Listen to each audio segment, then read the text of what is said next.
Okay, I had woke up again at 2 o'clock, I believe, on the dot, and this time I started talking to God, asking Him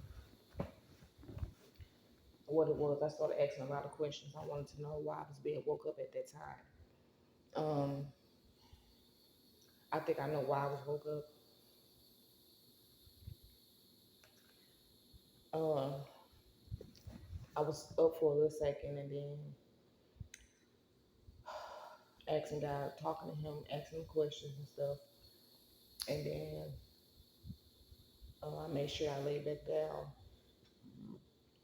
And I just laid there for a second until I found myself asleep again.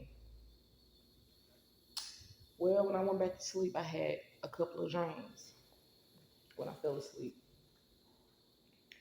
And one of the dreams were people from my past that did me dirty. Both of them were narcissistic. One of the narcissistic people that appeared in my dream was somebody that was supposed to have raised me. Um, she act like what I saw was in the dream. She act like she was beating on my window, my bedroom window, where I currently live at. And it was at nighttime. And usually when dreams take place at night, that's not good. And I had just listened to a reading prior before I fell asleep, yet which was yesterday at nighttime around 9 or 10 when I had listened to this reading to this lady I'm subscribed to, and I clicked on it because the title had said something about beware of monitoring spirits, and so I listened to what she had said. She was saying that when the monitoring spirits show up, that they can show up as something following you in your dream, animals, people that you know. Well, after I fell asleep, after waking up in the middle of the night at 2 o'clock, um, she popped up in my dream. The narcissist did. She was beating on my window, and she was acting like she was in danger. And I was laying in bed when she was beating on my window, so I got up and I went to the side door. It didn't look like my kitchen; it looked like just a regular side door. And when I opened it up, she looked like she had a purse or something on her shoulder, and I couldn't really see her face. She was just in pure darkness. But the figure of her, I knew who she was. I let her in, and when she came in, she asked me something about somebody. I can't remember what it was. She said I have to go back and try to read and try to reminisce or think about what it was that she asked me when I let her in. But the whole thing was to just in the dream was for me to.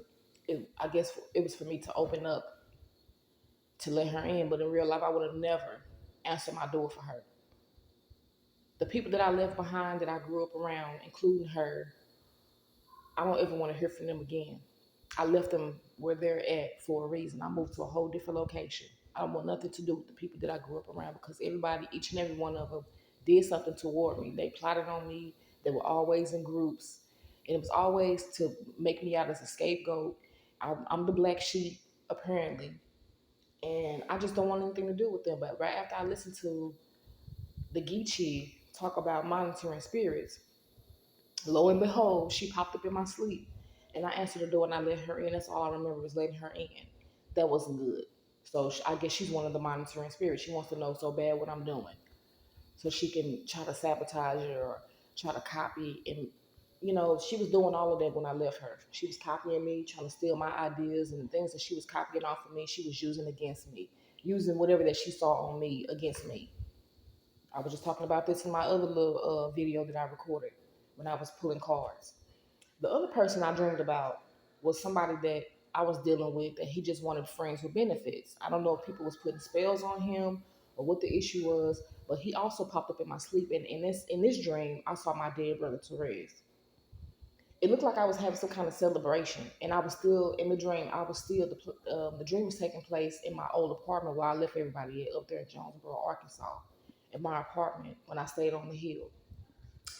The dude that I was messing with named Zone was like 4 or 5 doors down from where I lived at. And he was very promiscuous.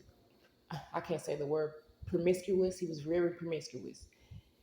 He was, what I found out was that I feel like that he had sold his soul because one night, um, after talking to him and smoking with him, I had noticed that